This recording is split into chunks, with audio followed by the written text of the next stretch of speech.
Сәлем достар, қалдарыңыз қалай? Бүгін менен сіздерге тегін мастер-класс. Бүгін сіздермен маковый пирог қазіргі таңда хит болып жатқан рецептпен бөлісетін боламын. Ал бастаймыз. Ол үшін електен ұнымызды өткізіп аламыз. Үстіне шым-шым тұз, қопсытқыш, қант ұнтағын, мак және де сары май барлығын салып, қолымызбен жақсылап араластырамыз.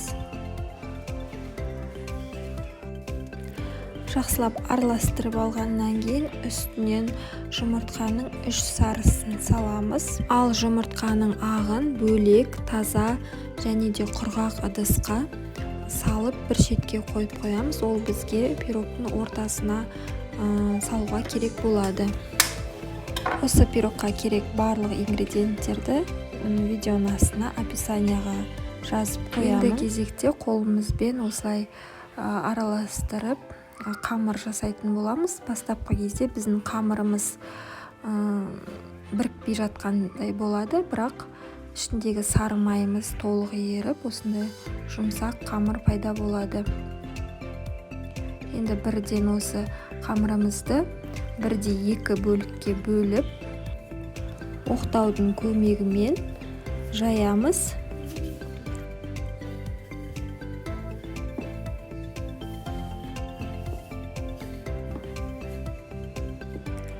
Осылай жайып алғаннан кейін мен үстіне осындай кольцо қолданамын. Бұл жерде диаметрін қойып аламын дұрыстап. Пирогымыз әдемі болып шығу үшін осылай кольцомен басып, артықтарын алып тастаймын. Мен пирогты осылай дөңгелек формада жасаймын. Егер де сіздер 4-3 форма керек десеңіздер, өз қалауларыңызбен 4-3 етіп жайып, жан-жақтарын кесіп, солай пісірсеңіздер де болады. 2 қамырды осылай бірдей етіп жайып алдым, дайындап, артықтарын алып тастадым. Енді меренгасына кезек береміз. Бағанағы 3 жұмыртқаның ағын осылай миксердің көмегімен ақырындап миксерлей бастаймыз. Осындай бізде көпіршіктер пайда бола бастаған кезде қантымызды бірнеше бөліктерге бөліп салатын боламыз. Қанттың барлығын салып болғаннан кейін миксерде ең үлкен жылдамдығына қойып, қозғалмайтындай плотный масса болғанша миксерлеп аламыз.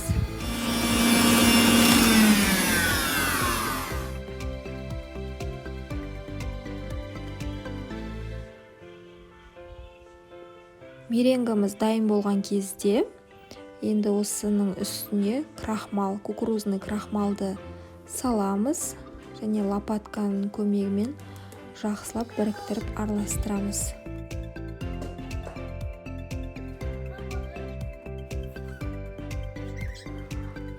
Енді осы дайын болған массамызды кондитерский мешокқа салып, қамырдың үстіне жайып.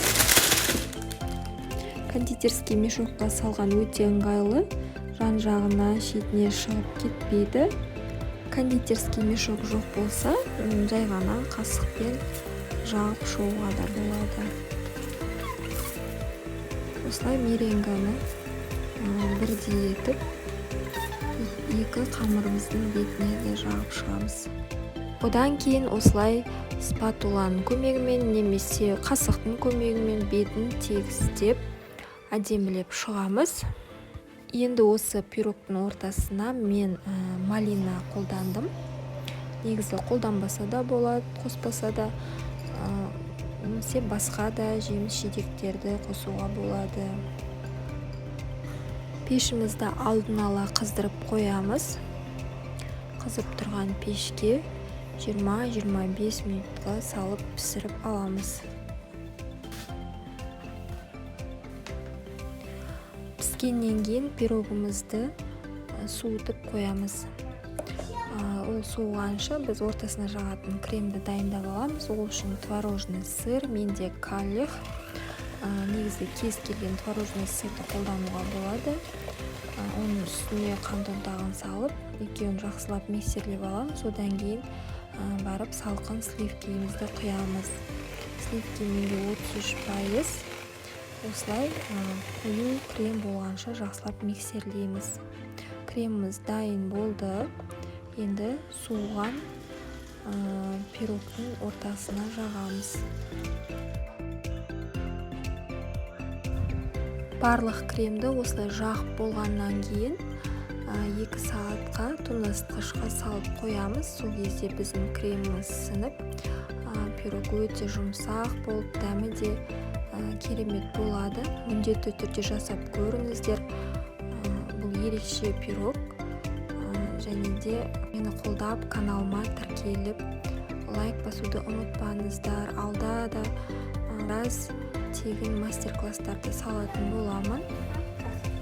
Сол үшін менімен бірге болыңыздар. Соңына дейін көргендеріңізге сіздерге көп рахмет.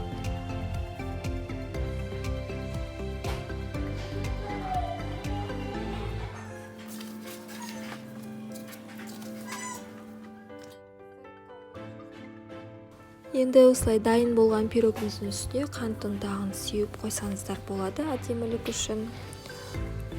Осымен пирогымыз дайын. Келесі видеоларда кездескенше.